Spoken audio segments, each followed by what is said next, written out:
Eh bien salut tout le monde, c'est Kylian et aujourd'hui on se retrouve pour une nouvelle review sur les dernières nouveautés qui sont sorties pour les casques. Pour le premier casque, je vais vous présenter le G335 de chez Logitech, un beau petit bijou sans se ruiner, avec un design plutôt sympathique. Le G335 sorti sur 3 coloris courant juin, donc en vert, en noir et en blanc. Un design plutôt sympa, très léger, avec des caractéristiques plutôt intéressantes pour un prix de seulement 70 €. Pour le design, on va voir quelque chose qui est relativement sobre. On a également son grand frère qui est le G733, mais pour celui-ci, on va faire une vidéo dédiée parce qu'il a pas mal de petites choses en plus que ce casque n'a pas et également éviter que ce soit un peu trop redondant. Donc pour le design, comme je vous ai dit, ça ressemble énormément au G733 qui est celui-ci wireless, mais celui-ci a un câble extrêmement long, ce qui est vraiment un avantage, mais le petit inconvénient, c'est qu'on va avoir un câble qui est non tressé. C'est un peu dommage. Ça réduit un peu sa durée de vie, mais si on en prend soin, ça peut durer très longtemps. Un avantage avec ce casque, c'est qu'il va être très léger, seulement 240 grammes, ce qui est vraiment très peu par rapport à des casques, par exemple wireless, qui vont commencer à être un peu plus lourds et qui va commencer un peu se sentir au niveau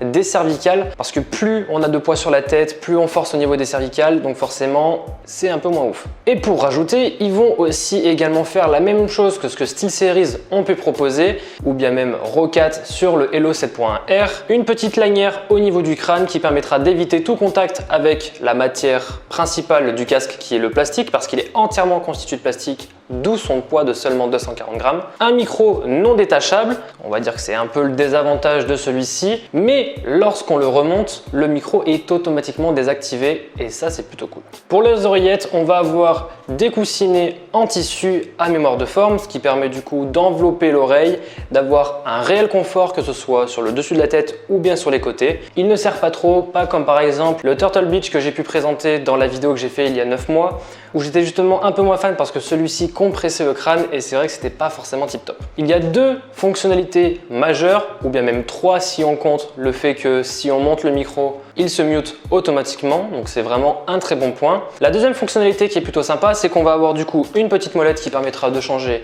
l'audio, donc également celui de Windows, évitant d'utiliser les touches médias de votre clavier. Ou par exemple de faire un retour Windows, ce qui est un peu embêtant lorsque vous êtes en jeu. Et le troisième point qui est sympa, c'est au niveau de la lanière, on va pouvoir la bouger sous deux positions différentes.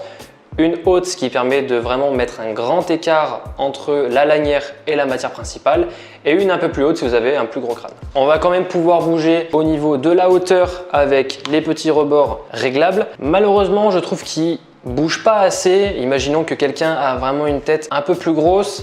Si par exemple, il aimerait le régler un peu mieux, il va pas pouvoir parce que je trouve que l'espacement entre le plus petit et le plus grand n'est pas assez élevé. On va pas pouvoir le régler un peu comme on veut, comme par exemple sur un HyperX Cloud Alpha qui lui bouge vraiment beaucoup, par exemple un Theta 7.1 de chez Asus. C'est un peu le point négatif, le fait d'avoir justement un réglage assez minime, mais en globalité ça reste vraiment un très bon casque. Donc si on résume un peu les points positifs et négatifs, pour les points positifs, on va avoir du coup le micro qui se mute en le montant quand on en a plus besoin, le fait d'avoir une lanière en tissu qui permet justement, comme je vous ai dit, d'éviter tout épuisement au niveau des cervicales et de toucher la matière principale du casque, sans oublier que celle-ci est réglable. Et le troisième va être au niveau des coussinets que j'ai trouvé particulièrement confortable, qui est pour moi un point très important, surtout quand on joue pas mal d'heures d'affilée avec ce genre de matériel. Pour moi, c'est indispensable d'avoir un confort qui est irréprochable. Les petits points négatifs, ça va être au niveau du micro, je trouve pas tip top. Après, c'est un micro de casque, faut pas non plus leur en demander. C'est pas comme un micro comme celui-ci ou le micro cravate que j'ai ici. C'est pas spécialement pareil, mais ça fait l'affaire. Un autre point négatif va être au niveau, bien évidemment, du câble qui est lui uniquement en plastique. Il est non tressé, donc ça réduit un peu la durée de vie du câble. Mais en soi, si on en prend soin, ça pose pas trop de problème. Le dernier petit point négatif qui est pas spécialement énorme mais qui pour certaines personnes peut embêter, ça va être au niveau les réglages, au niveau du confort. Ça peut être au niveau des oreillettes qui ne sont pas pivotables ou en tout cas très peu, ou alors c'est peut-être anormal parce que du coup je force sur le plastique. On va avoir justement le petit réglage au niveau de la hauteur qui est très faible, on va pas avoir une énorme plage. C'est vrai que je trouve ça dommage de la part de Logitech d'avoir pas pensé à ça. Après c'est vrai que sur pas mal de leurs modèles, comme par exemple le Pro X Wireless, si je ne me trompe pas, celui que j'ai présenté il y a 9 mois. Eux non plus n'avaient pas le réglage au niveau des oreillettes, mais la façon dont le casque était conçu, je le trouvais assez bien fait pour ne pas justement avoir cette fonctionnalité. Après, c'est vrai qu'ils ont rajouté la petite lanière, je trouve que ça a un côté plutôt positif. Sans oublier que ce casque est vraiment très flexible, donc pour le casser il faut vraiment y aller. Pour le deuxième casque, on va aller du côté de chez HyperX. J'ai présenté dans le premier épisode le HyperX Cloud Alpha et dans cette même vidéo j'ai parlé brièvement du Cloud 2 qui était on va dire son grand frère, et là aujourd'hui j'ai l'autre, j'ai l'aîné qui est le Cloud 2 Wireless. En ce qui concerne le design et les matériaux utilisés, on va être similaire à ses petits frères, le Cloud et le Cloud 2. Du plastique dédié aux oreillettes, du plastique de très bonne qualité, ça fait pas du tout cheap, c'est très dur, très sourd, on n'entend vraiment pas de résonance, de plastique très cheap.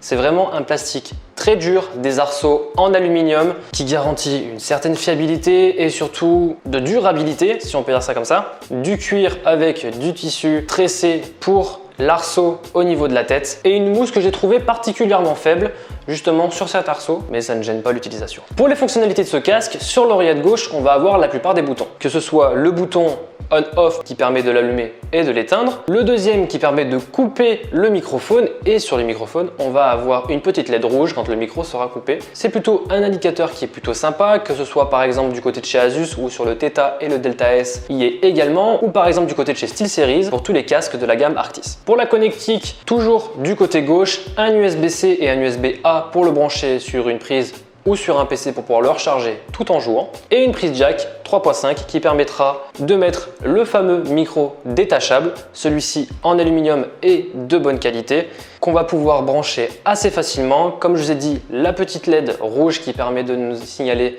si le microphone est éteint ou non. Ils nous ont fourni une petite bonnette, ça c'est plutôt cool, pour pouvoir le mettre directement sur le micro, qui permet d'éviter toutes les petits pops. Donc qu'est-ce que c'est des pops? C'est tout simplement les petits bruits qu'on forme tout simplement en parlant, donc les P, les T, tous ces petits bruits-là un peu parasites qui ne sont pas spécialement agréables à l'oreille, qui permet, on va dire, d'atténuer et de bloquer le souffle de notre voix. Pour le son, on va avoir du 7.1, bien évidemment on peut le mettre en stéréo, par exemple si vous avez un casque 7.1, vous pouvez mettre le stéréo sur le jeu, ça ne changera rien, il va jouer en stéréo sans problème. Après, bien évidemment, si vous avez du 7.1, pourquoi pas en profiter sur les jeux qui sont compatibles 7.1, sachant que maintenant la plupart des jeux ont le 7.1 intégré. Le sans fil, ça va être du 2,4 GHz avec la fameuse clé USB qu'on va pouvoir directement plug sur notre PC, et également compatible PS4 et Switch. Je vous vois venir, c'est compatible PS5 sans problème. Ils nous ont fourni un petit, j'appuie bien sur le mot petit, il fait je crois environ, je sais pas, quelque chose comme 50 cm, c'est vraiment très peu pour un câble de recharge, surtout que la plupart des personnes, quand ils le rechargent, soit ils le rechargent après leur session de jeu, donc forcément ils s'en foutent entre guillemets de la longueur du câble, mais par exemple comme moi, j'ai mon PC certes sur le bureau, mais j'ai pas envie d'avoir un câble qui est tendu comme pas possible et qu'au moindre mouvement de tête, je risque d'arracher le câble au niveau du casque, et c'est très mauvais pour la durabilité de ce casque. Je vous déconseille. En ce qui concerne le confort, c'est totalement similaire à l'HyperX Cloud Alpha ou au Cloud 2. Pour moi, HyperX, c'est vraiment cette signature-là, c'est le confort et les performances, les caractéristiques techniques qu'ils peuvent proposer. J'ai toujours été habitué à avoir du HyperX, que ce soit l'Alpha ou bien même le Cloud 2 quand j'avais la possibilité de le tester. C'est pour moi des très bons produits. Personnellement, si à chaque fois que quelqu'un me demande ou a besoin d'un conseil sur un casque pour une centaine d'euros ou un peu moins de 100 euros, le Cloud Alpha est le premier dans ma liste. C'est pour moi l'HyperX Cloud Alpha, c'est un peu l'emblème du casque. C'est un des best-sellers et pour moi ça restera comme ça, et je pense que le Cloud 2 suivra pareil comme ses petits frères. Vous pouvez vraiment y aller les yeux fermés. En ce qui concerne l'autonomie, on va être sur environ 30 heures. Alors ça peut être plus ou moins, tout dépend le volume, l'utilisation du microphone, l'utilisation de la technologie 7.1, etc. C'est un ensemble de tout, mais ils garantissent environ 30 heures d'utilisation. Après, bien évidemment, quand vous ne l'utilisez pas, vous le branchez, vous le chargez, ça coûte rien du tout. Voilà, vous le branchez pendant que vous ne l'utilisez pas, je sais pas, vous allez faire une pause manger, vous le chargez, ça vous coûte rien. Et moi, personnellement, je suis jamais tombé en rade avec un casque sans fil, mis à part quand peut-être j'ai oublié une fois, mais c'est vraiment arrivé très rarement. Comme je vous ai dit, au niveau du son, il propose du 7.1. Alors ce n'est pas du vrai 7.1, c'est du 7.1 virtuel. Ce n'est pas comme le Asus Theta 7.1 que j'ai pu présenter, qui lui a 4 baffles par écouteur. C'est un très beau bébé, je l'avoue. C'est pas le même prix, forcément, c'est différent. Mais celui-ci, c'est du 7.1 virtuel, donc qui est virtualisé par la carte son. C'est très similaire, mais quand vous passez d'un 7.1 virtuel à un 7.1 physique, vous pouvez voir une très grosse différence entre les deux et beaucoup plus de précision quand c'est un 7.1 physique. Pour les coussinets et l'arceau, on va avoir du cuir avec peu de mousse, je trouve. Au niveau de l'arceau, je trouve qu'il y en a un peu moins que l'HyperX Cloud Alpha par exemple. Et au niveau des écouteurs, on va avoir de la mémoire de forme qui est, je pense, de plus en plus présent sur les différents casques qu'on peut voir à l'heure actuelle, que ce soit du côté de chez SteelSeries, HyperX, Logitech. La plupart des casques d'aujourd'hui vont vraiment être focalisés sur la mémoire de forme, sur le confort, et c'est ce qu'HyperX ont fait. Et sur l'écouteur droit, je vous l'ai pas montré, on a une petite molette pour modifier le son, mais ça devient un peu habituel sur la plupart des casques sans fil. Donc pour résumer, pour moi, le Cloud Wireless est comme ses confrères, on va avoir un très bon confort, donc avec des oreillettes à mémoire de forme, un arceau qui certes manque un peu de mousse, mais en soi, ça reste relativement cool. On va pas avoir mal au cervical, le casque est plutôt léger, environ le même poids que les autres, donc comme l'HyperX Cloud Alpha et le Cloud 2. Des très bons matériaux qui sont utilisés, mais bon, ça on va dire que c'est un peu l'habitude d'HyperX, toujours du très bon plastique et de l'aluminium pour les arceaux. On a toujours été habitué à ce genre de choses et je pense qu'HyperX n'ont pas décidé de lâcher l'affaire. Ils vont faire le même design, pareil, les logos sur les oreillettes, les arceaux en rouge, le tissu qui permet d'accrocher tout le cuir au niveau de l'arceau, toujours tressé en rouge, les mêmes marques de fabrique d'HyperX, des bonnes qualités, des bons matériaux et, comme je l'ai dit tout à l'heure, un bon confort. Et pour finir, le dernier point positif, c'est le fait d'avoir un micro qui est détachable avec une LED indicatrice qui permet de nous dire si le micro est coupé ou non. Très bon choix d'avoir fait ça. Un micro détachable, que ce soit sur le Cloud Alpha ou le Cloud 2, ils ont toujours gardé la même marque de fabrique et c'est ce qui est vraiment cool. Pour les points négatifs, là ça va être pareil que sur le Cloud Alpha et le Cloud 2, malheureusement, c'est le seul point que moi je trouve un peu dommage. C'est certes, il y a un bon maintien de la tête, mais par contre, on va pas avoir les oreillettes qui sont pivotables, même si le casque est approximativement flexible. Et je dis pas que non plus il est aussi flexible que le G335 de chez Logitech, mais il tient très bien la tête. Au niveau du confort, il n'y a rien à dire. Mais malheureusement, j'aurais peut-être aimé avoir des oreillettes un peu plus flexibles. Mais comme je dis, je chipote vraiment pour peu. Deuxième défaut, ça va être, comme je l'ai dit, au niveau de l'arceau. Je trouve qu'il manque un peu de mousse. C'est des petits détails, mais je pense qu'au fur et à mesure de l'utilisation, moi mon HyperX ça fait vraiment longtemps que je l'ai, je crois que ça doit faire quelque chose comme 4-5 ans, quelque chose comme ça. Donc au fur et à mesure du temps, on voit que la mousse commence à s'aplatir, perd justement cette mémoire de forme. Et je pense que s'il manque un peu de mousse là-dedans, si on le garde pareil comme le Cloud Alpha, 4, 5 ans, 6 ans, 7 ans, la mémoire risque de s'aplatir et là on va commencer peut-être à sentir le poids du casque sur notre nuque et ça risque de ne pas faire très bon ménage. Et dernier petit point, là c'est vraiment esthétique, c'est la chose que j'espérais d'HyperX parce que c'est le truc qui n'est pas spécialement beau en soi. C'est les petits câbles qu'on voit dépasser au niveau des arceaux. Je pensais qu'ils allaient les enlever sur la prochaine édition.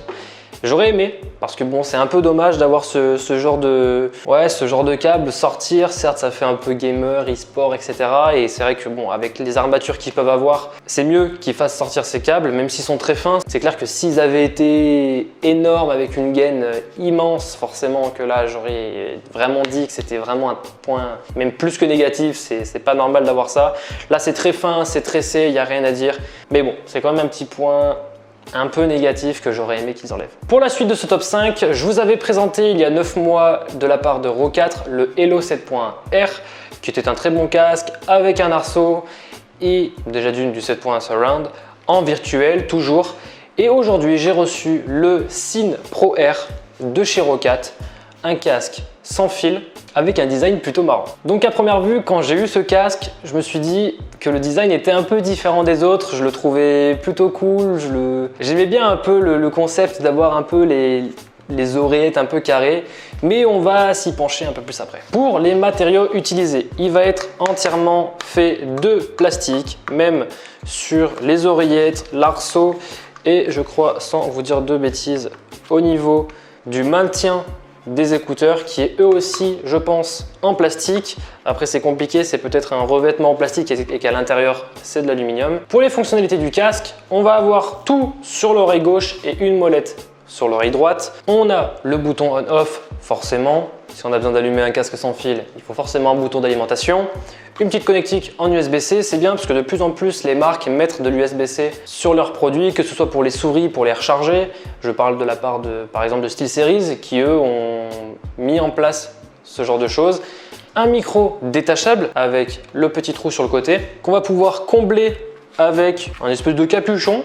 Après, certes, ça fait pas spécialement beau sur le côté, mais en soi, ça change pas grand chose. C'est toujours cool d'avoir ce genre de petit truc. La molette qui est sur l'écouteur gauche va tout simplement nous servir de modifier le volume du casque. Et la molette de l'écouteur droit va tout simplement nous servir à régler le volume du retour micro qu'on peut avoir dans notre casque, sans latence, sans rien.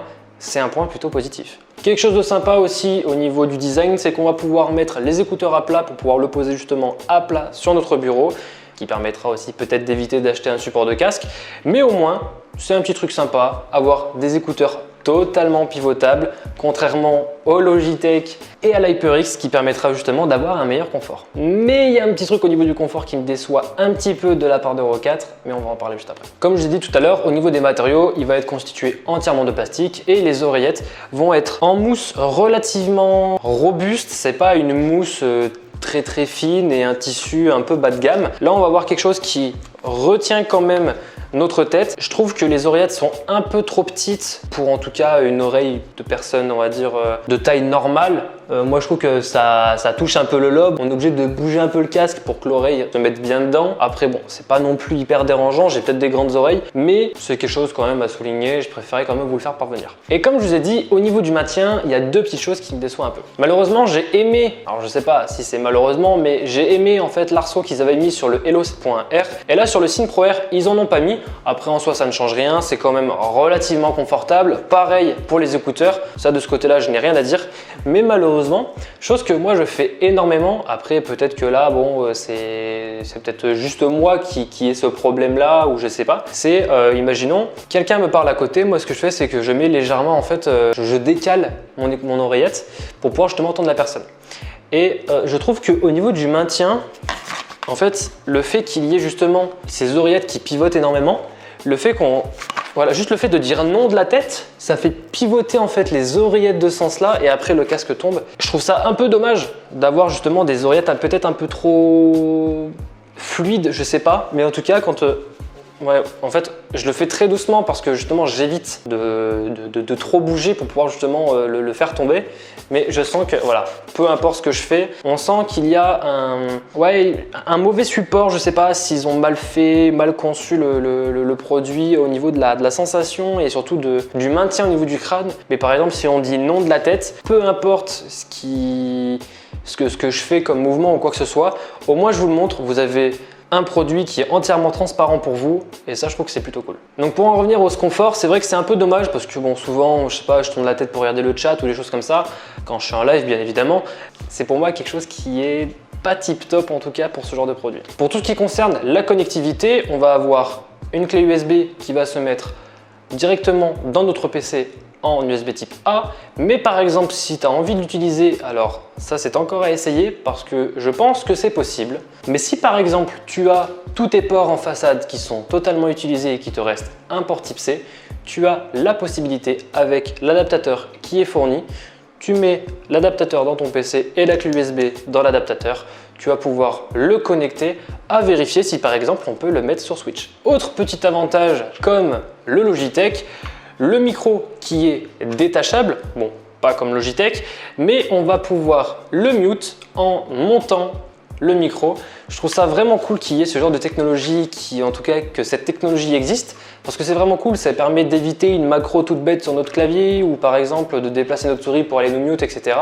On a juste à lever le micro ou si par exemple, je sais pas, quelqu'un débarque dans votre chambre et fout un bruit pas possible, vous levez le micro, plus personne n'entend rien et fini les petits malaises sur Discord. Pour la qualité du micro, bon, c'est pas non plus du Rode ou bien même du Blue, mais on a vraiment une bonne qualité. C'est un micro casque, faut pas non plus trop en demander. Après, c'est quand même cool d'en avoir un. Pour l'autonomie, on va avoir 24 heures, c'est relativement correct. Une journée totale de game sans interruption. On va avoir également du RGB qui va pouvoir se mettre sur les écouteurs, qu'on va pouvoir justement modifier dans le logiciel de chez Roccat parce qu'il est compatible AIMO comme le petit set que je vous ai présenté avec le clavier, donc c'était le Roccat Vulcan TKL. Il y avait également la souris, c'était la Roccat Kone AIMO si je dis pas de bêtises. Et au niveau du casque, le Hello 7.1R qui celui-ci va être remplacé par le Syn Pro Air. Dans votre setup AIMO avec le tapis de souris si vous en avez un qui est compatible aussi AIMO de la part de chez Roccat. C'est toujours cool d'avoir voilà, justement ces petits effets ou ces petits setups Roccat de chacune des marques. Je trouve ça vraiment cool de pouvoir justement tout mettre en harmonie et que ce soit vraiment plus joli plutôt que d'avoir un clavier de cette marque, un casque de cette marque, une souris de cette marque que finalement les couleurs ne s'accordent pas du tout, c'est vraiment tout moche. C'est toujours mieux d'avoir quelque chose qui est accordé. Et l'avantage, c'est qu'il nous certifie qu'il y a la charge rapide. Donc j'ai pas encore testé réellement la charge rapide parce que j'ai vraiment du mal à descendre ma batterie de casque sans fil, mais ils vous garantissent une charge rapide qui permet justement d'éviter d'attendre des plombes et des plombes pour pouvoir justement recharger notre casque à 100%. En ce qui concerne l'audio, il nous certifie qu'il y a du 3D audio. Alors je sais pas ce qu'ils entendent par là, on va dire en termes de 3D audio, je pense qu'ils parlent de 7.1, mais si c'était un 7.1, je pense qu'ils auraient mentionné le 7.1 comme le Hello 7.1R que j'ai présenté il y a 9 mois.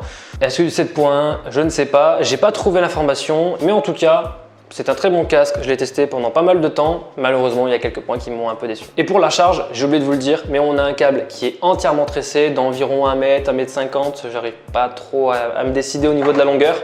Tressé en USB-A vers USB type C qui permet la charge rapide. Après, bien évidemment, la charge dépend du type d'USB que vous utilisez au niveau du PC, que ce soit du 2.0, 3.0, 3.1, 3.2. Forcément, ça dépend de ce que vous faites, mais c'est toujours bon à savoir. Donc pour les points positifs, je trouve que c'est cool d'avoir ce système d'oreillettes pivotables avec justement les écouteurs qui sont réglables en hauteur. Après forcément, le petit côté pivotable est un petit point négatif par rapport justement au maintien du crâne. C'est dommage, mais bon. Au moins, on a les oreillettes qui pivotent pour avoir justement un bon confort. Mais bon, faut pas trop non plus donner des coups de tête, quoi. Un deuxième point positif, ça va être au niveau des molettes qui sont disponibles, donc les touches médias, dans laquelle justement on va pouvoir avoir un retour micro qui est vraiment sympa. Si par exemple on voit que notre micro il bug, ben, au moins on peut vérifier avec le retour micro, ou ce qui va justement nous permettre d'éviter de nous faire engueuler par nos parents parce qu'on s'entend pas parler et qu'on crie trop fort. C'est cool d'avoir un retour micro. C'est vrai que moi j'en mets un sur mon micro parce que j'aime bien m'entendre parler, comme ça au moins j'entends si je crie ou si j'ai bafouillé, parce que souvent quand on s'entend pas, on peut bafouiller de temps en temps ou avoir des petits lapsus, avec bien évidemment le micro qui est détachable, qui est un point vraiment positif comme pour chez HyperX. Et un autre petit point positif, bon c'est vraiment du bonus, c'est le fait qu'il y ait du RGB sur le casque. Je trouve ça stylé, cette espèce un peu de ruche avec justement cette compatibilité AIMO. C'est pour moi un bon petit point positif qui part chez Roccat pour ce produit, le Syn Pro Air. Pour le quatrième casque, ça va être un produit que j'ai très peu entendu, en tout cas de la marque, très peu connue en tout cas pour moi, sachant que je travaille là-dedans depuis vraiment pas mal de temps. La marque Creative, dont je ne connaissais pas du tout l'existence, qui propose un produit hybride avec une petite technologie qui pour moi je trouve ça vraiment cool, ça vraiment sympa d'avoir mis ce genre de technologie. Vous allez voir juste après. Le produit, le voici, un peu plus massif que les autres, mais pour ce qu'il propose, je trouve que c'est juste énorme. J'ai été même bluffé par ce qu'il propose et comme je vous ai dit, je ne connaissais pas du tout l'existence de cette marque et surtout de ce qu'il propose. Pour le design, on a quelque chose de relativement simple, des oreillettes un peu grosses, mais bon, c'est pas non plus hyper dérangeant. Des gros écouteurs par contre, de la bonne grosse mousse à mémoire de forme. En tout cas, visuellement, ça se voit. La plupart des casques qu'on peut voir, hein, après bon, forcément, si on a envie d'aller dans du gros casque, on peut aller voir le Theta 7.1 où j'ai l'impression de piloter un avion de chasse. Mais celui-ci, relativement simple, pas grand chose à dire. Pour les matériaux, on va avoir au niveau de l'arceau du cuir total. Par contre, absence de mousse, petit point un peu négatif, absence de mousse, mais on va dire que ça compense avec tout ce qu'il y a au niveau des écouteurs parce qu'il tient très bien la tête. Je le trouve relativement agréable malgré qu'il y ait justement ce petit manque de mousse au niveau de l'arceau. Du plastique sur l'entièreté du casque. Pas de traces en tout cas à première vue d'aluminium, mis à part au niveau des arceaux qui sont réglables sous différents niveaux, 11 niveaux pour être exact. En ce qui concerne les connectiques visibles, on va avoir le port USB-C qu'on retrouve maintenant sur la plupart des casques, c'est plutôt cool. Une prise jack, ça existe encore, oui ça existe encore, malgré qu'il y ait un micro justement qui est caché. je vous le montrerai. Juste au-dessus, on va avoir un petit bouton qui s'appelle source avec le logo Bluetooth, qu'on va pouvoir le mettre en Bluetooth, en jack, ou bien même la petite carte SD qu'on va pouvoir mettre juste au-dessus, et le bouton SXFI qu'on va voir juste après. On a bien évidemment le bouton on-off. On va pouvoir justement retirer cette partie-là pour pouvoir mettre le nouveau micro, qui celui-ci est vraiment badass, avec un long câble et qui a un design plutôt rigolo. Le petit bidule qu'on a vu, c'est tout simplement un micro, j'allais dire un micro, mais c'est le cas. On a du RGB qui se met lorsqu'on l'allume, qu'on va pouvoir régler parce que celui-ci a une application qui est entièrement dédiée avec une technologie, comme je vous ai dit, qui est bueno. Je vais me munir de mon téléphone dans lequel vous allez pouvoir tout simplement télécharger l'application SXFI et la technologie qui est tout simplement ahurissante pour moi. Donc là, je l'ai connecté à mon téléphone. C'est qu'on va pouvoir commencer un head mapping. Il va tout simplement nous demander de prendre en photo nos oreilles, qui permet justement de s'adapter en fonction de la taille de nos oreilles, de notre forme, qui va faire en fait tout le contour de notre pavillon auditif et permet de rendre plus précis le rendu audio qu'ils peuvent proposer. Je trouve ça énorme d'avoir fait ce système-là. Je ne connaissais pas du tout. Je ne sais pas, j'étais vraiment étonné quand j'ai vu ce qui pouvait... Ouais, je sais pas, quand j'ai vu cette technologie-là, j'étais vraiment bluffé. Après, je ne sais pas si la marque a fait d'autres produits de ce genre ou si par exemple une autre marque a justement ce genre de technologie. D'ailleurs, si vous êtes au courant, n'hésitez pas à me le dire dans l'espace commentaire. Je serais très intéressé de lire les commentaires, surtout si d'autres marques font ce genre de technologie. Et comme je vous ai dit, le bouton SXFI, on va pouvoir justement modifier les différents modes. Pour le reste, on va avoir, comme je vous ai dit, un petit RGB. Bon, après, forcément, je vous laisse les différents paramétrages qu'on peut faire au niveau de l'application. On a le bouton personnalisé. Après, il y a un petit equalizer qu'on va pouvoir modifier. On a vraiment une application qui est complète. On a différents tutos. On va pouvoir rechercher des musiques par genre, des choses comme ça. Et justement, détecter notre carte SD pour pouvoir écouter notre propre playlist. Et si, par exemple, vous insérez votre carte SD à l'intérieur. Alors, bien évidemment, c'est une carte micro SD et non SD. Ça risque d'être un peu gros pour mettre dans un casque. Pour le confort, comme je vous ai dit, on va avoir des écouteurs qui sont à mémoire de forme, donc vraiment un confort irréprochable. Des écouteurs qui sont, on va dire, un peu pivotables, pas non plus des masses, mais au moins quelque chose qui tient la route. On va avoir on a une micro réduction de bruit, on va dire native, qui justement avec le fait qu'il nous serre bien la tête sans non plus nous démonter le crâne, quelque chose qui est très confortable. On va avoir les oreillettes qui bougent en fait tout simplement sur l'axe horizontal et également sur celui qui est vertical où les arceaux vont pouvoir jouer un peu le jeu et on peut voir que l'écouteur n'est pas réellement la même pièce que le coussinet. Ils vont justement avoir cette espèce de un petit effet boule, on va dire, comme si on pouvait vraiment le bouger dans tous les sens sur justement un centre, qui est un point positif pour les personnes qui justement recherchent un casque agréable, un peu hybride. Vous pouvez également télécharger SXFI Control sur votre PC et SXFI App sur votre smartphone, que ce soit Android ou bien même iOS. Personnellement, j'ai un iPhone 11 et j'ai aucun problème au niveau de l'application. La connectivité se fait très vite. Même au niveau du Bluetooth, j'ai vraiment eu zéro problème. Donc pour les points positifs de ce casque, déjà d'une, on va parler du confort qui est vraiment très agréable à porter. Les coussinets, j'aime beaucoup quand il y a beaucoup de mousse, comme ça au moins ça nous enveloppe. Après attention, c'est du cuir, s'il fait chaud, tu risques de transpirer un petit peu, mais au moins c'est du cuir qui est avec des petits trous, donc qui permet de faire respirer un peu le casque. Donc ça va éviter que ce soit trop étouffé et que ton oreille soit à l'intérieur d'un four. Au moins c'est aéré, relativement aéré, ça va pas non plus te mettre une climatisation à l'intérieur. Mais c'est cool d'avoir ce genre de mousse et aussi de matière en cuir, même si forcément, s'il fait chaud, tu vas commencer un peu à avoir chaud aux oreilles. Deuxième point positif, la technologie qu'il embarque. Le fait de prendre notre oreille en photo et aussi une partie de notre visage, je reste quand même sur le cul sur cette technologie. Je trouve ça énorme. J'ai jamais vu de marque nous proposer ce genre de contenu. Et dernier petit point positif, au niveau du micro, je trouve qu'il a vraiment un bon son. Après forcément, on va pouvoir faire quelques petits réglages si par exemple vous utilisez Audacity, OBS, des trucs comme ça. C'est un micro qui est relativement sympa, un câble plutôt long au niveau justement du micro. Je le trouve original par rapport à d'autres micros. Je trouve ça ressemble un peu, vous savez, aux cuillères de miel. Je trouve ça sympatoche d'avoir un design un peu différent qui sort de l'ordinaire et surtout aussi qu'il soit détachable. Le petit point un peu négatif, bon, c'est vraiment du chipotage, mais ça va être au niveau de la mousse. Pour l'Arceau, il n'y en a pas énormément, enfin même pas du tout. On ressent quand même l'Arceau, mais avec justement la mousse au niveau des écouteurs et le fait de pouvoir régler le casque en hauteur, on va pouvoir compenser un peu cette souffrance qu'on peut avoir au niveau de la nuque si par exemple il n'y avait aucune de ces choses-là, que ce soit les oreillettes qui pivotent ou bien même le réglage en hauteur. Je pense que là on aurait vraiment souffert, mais au moins ça compense un peu, mais ça aurait été quand même un peu cool de mettre au moins un petit support au niveau de l'Arceau.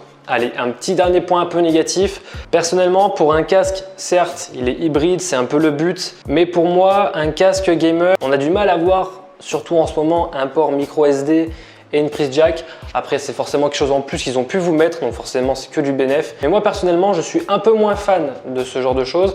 Après, forcément, c'est du design, c'est juste quelque chose qui est un peu moins épuré que d'autres produits qu'on peut voir. Mais je me répète, c'est vraiment des broutilles, je chipote vraiment pour rien. Vraiment très étonné et vraiment un bon retour en tout cas d'avoir découvert cette marque et la technologie qu'il embarque. Et pour le dernier casque, je vous ai gardé une pépite d'où justement je savais que cette marque faisait des casques, mais j'avais jamais testé de casque gamer de cette marque. Je parle bien de JBL. JBL ont sorti le Quantum 800 qui pour moi est un monstre en termes déjà d'une, JBL sont assez connus, donc le groupe Harman Kardon, enfin le groupe Harman, donc, qui est vraiment relativement connu au niveau du son, que ce soit pour les barres de son, les enceintes en tout genre, puis même le groupe Harman sont relativement connus. Donc vous imaginez un casque gamer avec du Harman à l'intérieur, du JBL en soi, que dire de plus? À l'intérieur, en termes de technologie, on va avoir le JBL Quantum Surround, donc on a du 7.1 virtuel, Hi-Res Audio, Discord certifié, DTS Headphonix, en Bluetooth compatible, un peu tout ce que vous voulez, PC, smartphone, Switch, PlayStation, Xbox, VR, tout ce que vous voulez, il est compatible avec tout. C'est vraiment la clé à molette de toutes les plateformes. On peut vraiment, il va de partout. Pour les matériaux, on va avoir pour les coussinets et l'Arceau, du cuir, vraiment du full cuir, non aéré par rapport justement au SXFI ou bien même aux différents casques que j'ai pu vous montrer juste avant. Celui-ci est vraiment un casque fermé. Quand on le met, on a une réduction de bruit active. Donc, vous savez ce que c'est une réduction de bruit. Voilà, vous avez du bruit autour de vous. Il essaie de vous le supprimer un maximum en captant justement les différents sons et on va dire espèce de faire un positif-négatif pour pouvoir tout simplement vous contrer un peu ces sons externes qu'on peut avoir. Donc, comme j'ai dit, pour les matériaux, on va avoir relativement du plastique de partout, un peu brillant. On retourne je trouve que ouais, on retrouve un peu les différentes formes qu'on peut trouver dans le groupe Harman, donc que ce soit au niveau des enceintes de chez Harman Kardon ou bien même de chez JBL, etc. C'est un peu les mêmes matériaux qu'on retrouve souvent chez eux. Après, pour le reste du casque, ça va être relativement du plastique un peu de partout. Pour les différentes technologies qu'il peut y avoir à l'intérieur, je vous ai dit qu'il y avait du Hi-Res Audio, qu'il y avait le DTS:X Headphone, qu'il y avait le Discord certifié, qu'il était compatible avec un peu toutes les plateformes, vraiment la clé à molette. Et pour tout ce qui est média, en tout cas touche média au niveau du casque, on va avoir pas mal de petites choses, notamment la prise USB-C. Et oui, comme tous les casques qu'on a eu là, en tout cas pour ceux qui étaient sans fil. Donc de l'USB-C, un petit jack 3.5 pour pouvoir le brancher quelque part d'autre sur, je sais pas, un MP3 si vous avez encore ce genre de technologie, peut-être, je sais pas. Ou bien même directement sur un smartphone, si par exemple votre Bluetooth ou vous avez peu de batterie, voilà, vous voulez mettre en filaire, hop, c'est possible. Le petit bouton couper le micro ou alors vous avez la technologie, comme sur les autres casques qu'on a pu en tout cas voir, le flip-up. On entend un peu un clic-clic qui permet de mute le micro quand on le lève, ou alors on a bien évidemment le petit bouton mute micro avec une LED au bout du micro qui permet de nous indiquer s'il est bien coupé. Une petite molette de monitoring qui permet de jauger entre le son du jeu et le son de vos potes. Voilà, c'est un peu votre table de mixage à vous. Par contre, au niveau de la consommation, on va être sur une autonomie plus faible, aux alentours des 14 heures si le RGB est éteint. Voilà, forcément c'est un peu moins, mais par rapport justement à la puissance qu'il délivre, c'est en soi pas si grave, parce que personne ne joue 14 heures d'affilée, ou en tout cas si vous voulez vous faire des grosses sessions 8 heures, 20 heures, allez-y, il n'y a pas de souci quoi. Et juste à côté, on va avoir le petit bouton Bluetooth et le bouton on-off, je ne vous apprends rien. On va avoir, comme je vous ai dit, du RGB sur les côtés, donc très discret, ça reste toujours très sobre, en tout cas le groupe Harman visuellement au niveau de tous les matériaux, au niveau de tous les produits qu'ils ont pu produire, ça reste quand même relativement sobre. Harman est vraiment connu pour ça, pour déjà d'une la qualité du son et aussi au niveau du côté sobre des produits, je trouve ça vraiment cool. Après il ressemble beaucoup à l'HyperX, on va toujours avoir cette forme là d'écouteurs fermés quand on s'en sert pas. Les petits câbles tressés cette fois-ci sont un peu plus gros, mais bon, comme je l'ai dit, pour la patate qu'il envoie, avoir des câbles un peu plus gros et encore c'est vraiment que dalle par rapport à l'HyperX. Pour les coussinets, c'est du full cuir, que ce soit au niveau des coussinets ou bien même au niveau de l'arceau, une réduction de bruit native et également active et réelle au niveau de ce casque pour un confort vraiment optimal, à mémoire de forme, rien à dire. Et au niveau du son, qu'est-ce que vous voulez que je vous dise? C'est du JBL, pour moi ça a vraiment un très bon son et je peux pas vous dire de plus. Qu'est-ce que vous voulez que je vous dise de plus? Parce que j'ai vraiment été conquis par ce genre de casque. Le casque est pour moi énorme.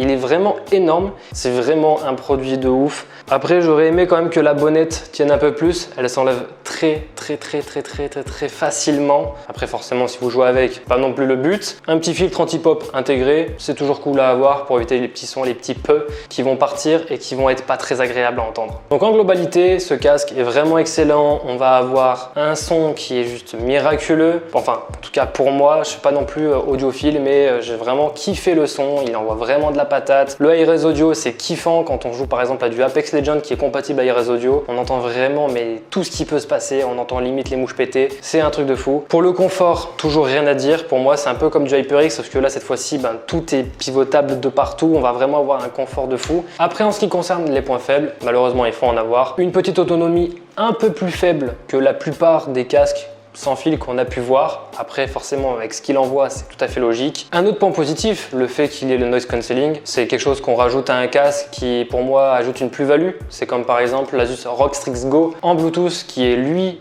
justement, avec une réduction de bruit. C'est moi, depuis que j'en ai un, je fais que de le garder, même si oui, ça baisse un petit peu la qualité du son. Ça reste quand même du très bon son et il n'y a rien à dire. Et un autre point négatif au niveau de ce casque, c'est comme je vous ai dit, c'est au niveau des arceaux. Le fait que ce soit des arceaux en plastique, j'ai pas trop aimé. Donc bon, on va essayer de fermer les yeux, de ne pas regarder ça et le reste du produit reste tout de même exceptionnel. Donc j'espère que cette sélection des 5 produits vous a plu. Si vous avez eu une expérience parmi tous les produits que j'ai pu vous présenter, que ce soit du chez Logitech, Roccat, HyperX, JBL ou bien même SXFI, si vous connaissez déjà cette marque, n'hésitez pas à le dire dans les commentaires, ça pourrait en aider plus d'un à choisir potentiellement son futur casque. Mais surtout, n'oubliez pas de vous abonner à cette chaîne et on se retrouve dans la prochaine vidéo. Ciao!